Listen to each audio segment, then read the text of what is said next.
ओम शांति। यह आंतरिक बल का 21वां पाठ है। अन्न, जल तथा वायु से मिलकर पूर्ण आहार बनता है, जिससे शरीर निरोगी बनता है। निरोगी शरीर से सुख मिलता है। तभी कहते हैं, पहला सुख निरोगी काया। मन की स्वच्छता श्रेष्ठ बोल, मनन और चिंतन से होती है। जब मन स्वच्छ होता है तो अति इंद्रिय सुख की अनुभूति होती है।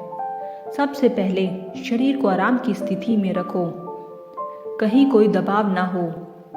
तनी हुई मांसपेशियां व नाड़ियां हो तो योग लग नहीं सकता। ध्यान बार बार दर्द में जाता रहेगा। ये जो हम कहते हैं, दधीची ऋषि की तरह हड्डियां सुहा कर दो, इसे बदलना होगा। शरीर से अधिक काम नहीं लो, उसे उचित आराम दो। इस घोड़े का पूरा रखाव करो। मन रूपी घोड़े को सुहा करो, न कि शरीर को। तभी सदा सुख की स्थिति बनी रहेगी। ऑपरेशन कराते, इंजेक्शन लगाते समय हिलने डुलने पर प्रतिबंध रहता है। एक का रक्त दूसरे के शरीर में प्रवेश कराते समय दोनों व्यक्ति अपने हाथों को हिलाते डुलाते नहीं हैं।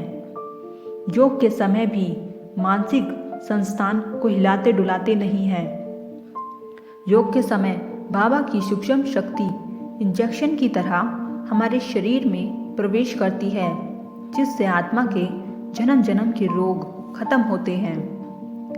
अगर मन हिलता रहेगा तो आत्मा में वह सूक्ष्म शक्ति प्रवेश नहीं करेगी तथा हम मरते दम तक कोई न कोई रोग से पीड़ित रहेंगे। योग के समय वह सब शक्तियाँ जैसे कि रक्त में होती हैं, हमारे में प्रवेश करती हैं। अगर बुद्धि स्थिर नहीं होगी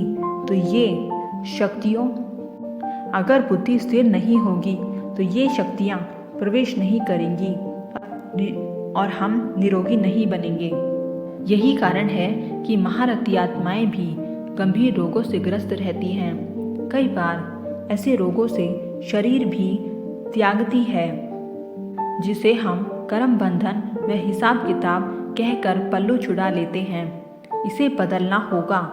बाबा से शुद्ध रक्त खींचना होगा। इस पर गहरी रिसर्च की जरूरत है। तब तक हाथ अर्थात मन योग में हिलने मत दो।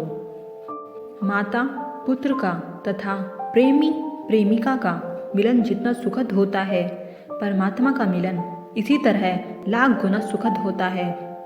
जो भी बहनें आपके आसपास या आपके घर में रहती हैं, उन्हें बेटी समझो। वह आपकी छत्र छाया में पल रही हैं। जितना उनके प्रति स्नेह बरसाया जाए, वह उतनी ही सुखद रूप में सहयोगी बनेगी। ऐसे ही अगर बहनें भाइयों की तरफ स्नेह रखें तो यह दुनिया सचमुच स्वर्ग बन जाएगी। नष्ट मोहा बन जाओ कि सोच को गहराई से समझना होगा। सतयुग में भगवान का ज्ञान नहीं होता। उस समय दुनिया में भाई और बहनें होती हैं। वह ऐसा क्या सोचते या व्यवहार करते हैं कि दुनिया स्वर्ग कहलाती है। वह स्नेह इस समय कैसे लाएं तथा यह कहावत सुनती कथयंती और भागंती की बदलनी होगी। सुख हमारे जीवन में सचमुच हो, सिर्फ कहने मात्र ना हो। साधनों में ही सुख अनुभव ना करते रहो। याद रखो, सुख के लिए अधिक साधनों व धन की बजाय सुखद भावनाएं और भगवान की याद वह शुद्ध नित्य की जरूरत है। इसमें गहरी शोध की जरूरत है। ओम शांति।